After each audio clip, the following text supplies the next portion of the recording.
పొందుతున్న ప్రియాంక తండ్రి వెంకటేశ్వర్లు గారు ప్రజెంట్ మనతో ఉన్నారు. అడిగి తెలుసుకుందాం వైద్య చికిత్స ఎలా జరుగుతుంది, సిచ్యువేషన్స్ ఎలా ఉన్నాయి ఏంటనే. సార్ ఏం చెప్తున్నారు వైద్యులు, ఎలా ట్రీట్మెంట్ అనేది కొనసాగుతుంది, వైద్యులు ఏం చెప్తున్నారు సార్? సార్ వైద్యులు అయితే ట్రీట్మెంట్ వాళ్ళు సర్వ విధాల ప్రయత్నం చేస్తున్నారు సార్, అన్ని విధాల ప్రయత్నం చేస్తున్నారు. ప్రోగ్రెస్ ఏం లేదంటున్నారు సార్, ఏమి రియాక్ట్ కావడం లేదు. అంటే బ్రెయిన్ కండిషన్ ఏం బాగాలేదు. ఇక్కడ తల మీద నుంచి ఎక్కించినారు సార్ కారుని. ఇక్కడ ఎక్కువ డ్యామేజ్ జరిగిపోయింది కాబట్టి బ్లీడింగ్ ఎక్కువైపోయింది. స్కోప్ అయితే ఏం లేదని అంటున్నారు సార్, బతికే అవకాశాలు అయితే ఏమీ లేవు. అయినా కూడా ప్రయత్నం చేయండి అంటే ఒక టెస్టు, బ్రెయిన్కి సంబంధించిన ఒక టెస్టు చేసి చూద్దామంటున్నారు ఫైనల్గా. అది సోడియం లెవెల్స్ కొంచెం ఎక్కువ ఉన్నాయి. ఇంకా ఈ రోజు కానీ రేపటికి కానీ ఆ సోడియం లెవెల్స్ 160 నుంచి ఇంకొంచెం తగ్గితే ఆ టెస్ట్ చేయొచ్చు. ఆ టెస్ట్ పేరు ఏంటో టెక్నికల్గా నాకు ఐడియా లేదు, చెప్పారు వాళ్ళు. ఆ టెస్ట్ తర్వాత డిక్లేర్ చేస్తామంటున్నారు సార్. ఎలాగైనా బ్రతికించమని మేము వాళ్ళని ప్రాధాయపడుతున్నాం సార్. వాళ్ళు కూడా చాలా కష్టపడుతున్నారు, చేస్తున్నారు సార్, నేను చూస్తూనే ఉన్నాను సార్ అంతా. సో అంటే మీతో డాక్టర్లు ఆర్గాన్ డొనేషన్ విషయాలను కూడా మాట్లాడారు అన్న విషయం కూడా తెలుస్తుంది. అంతవరకు వాస్తవం ఉంది. దానికి సంబంధించి మీరు ఏమైనా ఆలోచన చేశారా? అసలు అంతవరకు విషయం అనేది వెళ్ళిందా లేదా? సార్ ఫస్ట్ ఆఫ్ ఆల్ మా అమ్మాయిని బతికించుకోవాలనే ప్రయత్నంలోనే ఉన్నాం సార్. ఆర్గాన్స్ ఇవ్వాలా వద్దా అనేది మేము ఏమి ఇంకా డిస్కస్ చేసుకోలేదు. మా ఇంట్లో మా పిల్లలు అంతా కూర్చొని మాట్లాడుకోవాలి కదా సార్. అసలు ఆమె అలా చనిపోవడము అనేది మేము కోరుకోవటం లేదు సార్. ఇంకా హోప్స్తోనే ఉన్నాం. హోప్ లేదని వాళ్ళు చెప్తున్నారు, కానీ ఏ కోశానైనా 1% ఏమైనా అవకాశం ఉంటే కూడా వదులుకోకూడదు అని అనుకుంటున్నాం సార్ మేము. సో ఎంతో కష్టపడి చదువుకున్న కూతురు MBBS కంప్లీట్ చేసింది, PG చదువుతోంది. సడన్గా చేయని తప్పుకు ఇటువంటి పరిస్థితి ఎదురైంది. ఏం చెప్తారు సార్ ఈ ఇన్సిడెంట్? సార్ ఏమి చెప్పలేని పరిస్థితి సార్. నాకైతే చాలా నరకమే సార్ ఇది. ఏ తల్లిదండ్రులకి ఇంత బాధ, ఇంత కడుపుకోత ఉండకూడదు సార్. చాలా బాధగా ఉంది సార్. మేము అసలు మా జీవితము ఆమె మీద ఎంతో హోప్స్ పెట్టుకున్నాం సార్. మా ఫ్యామిలీలో మొదటి డాక్టర్గా తీర్చిదిద్దుతున్నాము. ఆమె కూడా చక్కగా చదువుకొని మా జీవితాలన్నీ బాగుపడతాయని చాలా ఆశగా, ఎంతో ఆశగా మేము ఉన్నాం. ఈ టైంలో ఇట్లా జరగడము మాకు తీరని లోటు సార్. మా ఫ్యామిలీకి అయితే పెద్ద తీరని లోటు. మాకు చాలా బాధగా ఉంది సార్. అంటే ఏం చెప్తారు, ఎవరైతే మద్యం మత్తులో మీ కూతురు ఈ ప్రమాదం గురి కావడం వెనకాల తప్పతాగినటువంటి ఇద్దరు యువకుల యొక్క పాత్ర అనేది ఉంది. సో ఇటువంటి ఇన్సిడెంట్స్ అనేవి మరలా వేరొకరికి రాకుండా, లేకపోతే వాళ్ళు ఇలా చేయడానికి సంబంధించి వాళ్ళకు పడాల్సినటువంటి శిక్షలకు సంబంధించి ఒక బాధిత తండ్రిగా ఏం చెప్పాలనుకుంటున్నారు సార్? ముందు మందు చేసి డ్రైవింగ్ చేయాలన్న ఆలోచన మైండ్లోకి రాకూడదు. అలా మైండ్లో రావాలంటే ఏం చేయాలి? చట్టాలు కఠినంగా ప్రయత్నం చేయాలి. మందు తాగిన వాళ్ళకి డ్రైవ్ చేయడానికి అవకాశమే ఇవ్వకూడదు సార్.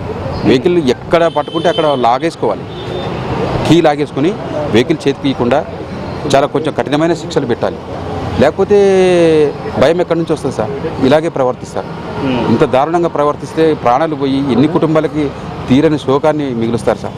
ఇంత శోకాన్ని మా కడుపుకోత ఎవరు చెప్పుకోవాలి సార్? మా అమ్మాయి ఏం చేస్తే తిరిగి వస్తుంది సార్? ఎన్నో ఏళ్ళు మేము ఎంతో ఎఫర్ట్ పెట్టి ఆర్థికంగా ఆమె గురించి ఎన్నో ఇబ్బందులు పడి ఆమెకు పెట్టి చదివించుకొని ఆమె కూడా చక్కగా చదువుకొని ఈ స్టేజ్కి వచ్చిన తర్వాత ఇలా జరిగితే ఏ రకంగా జీర్ణించుకోవాలి సార్? సో అంటే ఇన్సిడెంట్ జరగగానే, అక్కడ యాక్సిడెంట్ జరిగిన తర్వాత అక్కడ స్థానికంగా ఉన్నటువంటి పోలీసుల రియాక్షన్ ఎలా ఉంది, ట్రీట్మెంట్కు సంబంధించినటువంటి ప్రొసీజర్ అనేది ఎలా కొనసాగింది, దీనికి సంబంధించి మీ సైడ్ నుంచి ఏమైనా సమస్యలు ఉన్నాయా? ఏం చెప్తారు? ఆ ఇన్సిడెంట్ జరిగిన తర్వాత ఎగ్జాక్ట్గా జరిగిన పరిస్థితుల్లో ఈరోజు ఇంత క్రిటికల్గా మారడం వెనకాల పరిస్థితులకు సంబంధించి సార్ వాస్తవంగా ఇన్సిడెంట్ కొంచెం చాలా దారుణంగా జరిగింది. ఈ తలపైన పోయినప్పుడే చాలా ఇంజురీ అయిపోయింది. బ్లడ్ 2 లీటర్స్ అక్కడే ఇదైపోయింది, బ్లడ్ పోయింది.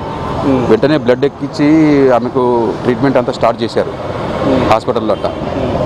అది 48 అవర్స్ అబ్జర్వేషన్లో పెడితే ఏమైనా స్కోప్ ఉందేమో చెప్పగలుగుతామని చెప్పారు. అలా చూసినాం సార్.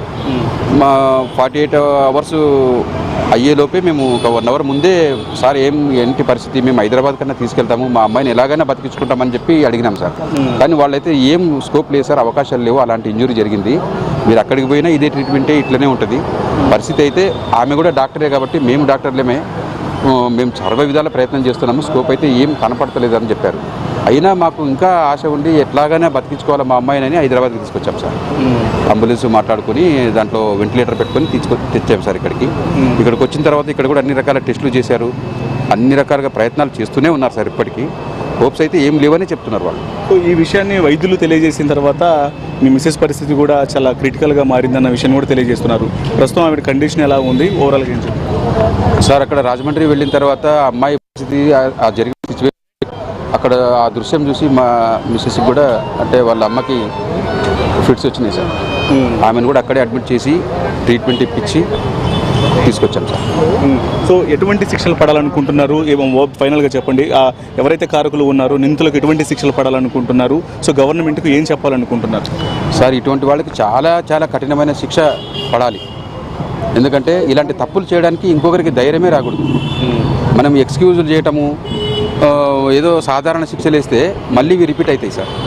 మాలాంటి తల్లిదండ్రుల ఎంతోమంది కడుపు కోతలకి గురయ్యే అవకాశాలు సమాజంలో జరుగుతాయి సార్. కాబట్టి వీళ్ళకి కఠినమైన శిక్షలు వేసి వాళ్ళని శిక్షిస్తేనే బాగుంటుంది సార్. సో అది ఈ ఇన్సిడెంట్కు సంబంధించి ప్రస్తుతం అందుతున్నటువంటి వైద్య చికిత్స గురించి తండ్రి వెంకటేశ్వర్లు మాట్లాడుతూ, వైద్యులు ఇక హోప్స్ అనేవి కోల్పోయిన విషయాన్ని తెలియజేస్తూ ఉన్నారు. ఇటువంటి ఆశలు లేవంటూ తెలియజేస్తూ ఉన్నప్పటికీ ఏదైనా అద్భుతం జరిగితేనే బ్రతికేటువంటి అవకాశం ఉందన్న విషయాన్ని కూడా తెలియజేస్తూ ఉన్నారు. కాబట్టి ప్రస్తుతం ఏదైనా అద్భుతం జరిగి తమ కూతురు బ్రతకాలి అన్న విషయాన్ని మాత్రమే తాము ఆశిస్తున్నాము అనేటువంటి విషయాన్ని తెలియజేస్తూ ఉన్నాడు.